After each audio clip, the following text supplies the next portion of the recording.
تیسرے انہوں نے کہا کہ حالت سجدہ میں دعا کا طریقہ کیا ہے، کیسے مانگی جائے۔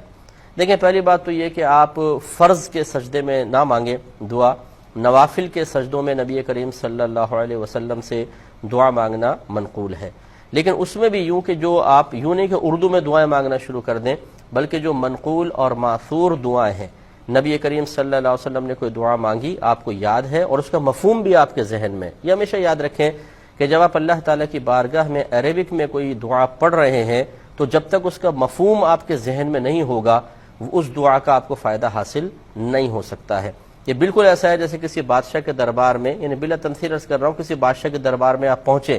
اور ایک پرچہ آپ کو دے دیا جائے جس میں کچھ لکھا تو ہے لیکن ایسی لینگویج میں جو آپ کو بھی نہیں آتی، یعنی پتہ ہی نہیں کیا ہے، اور آپ اس کو بادشاہ کے سامنے پیش کرنا شروع کر دیں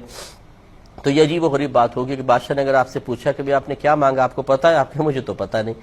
تو ہماری مسجدوں میں بھی ایسے ہوتا ہے کہ امام صاحب عربک میں دعا مانگ رہے ہوتے ہیں، سارے بیٹھے آمین آمین آمین، اب ان سے بعد میں پوچھیں کہ امام صاحب نے کہا کیا تھا، کیونکہ کچھ پتہ نہیں کیا کہا تھا۔ حتیٰ کہ اگر اس عوام سے یہ پوچھ لیا جائے نا کہ آمین آپ نے کہا، آمین کا مطلب کیا ہے، وہ کہیں گے یہ بھی نہیں پتہ ہمیں کیا ہے، یعنی اتنی غفلت ہے ہماری کچھ انتہا نہیں۔ تو لہٰذا بہتر یہ ہے کہ آپ منقول دعائیں پڑھیں، اگر پڑھنا چاہیں کرنا چاہیں دعا تو سجدے میں جا کر اور اس کا بھی مفہوم آتا ہو، ورنہ نہ ہی کریں تو بہتر ہے آپ نماز پڑھیں، آخر میں ویسے اردو میں اپنی نماز کے بعد یعنی اردو میں دعا مانگ لیں، وہ بہت اچھا ہے۔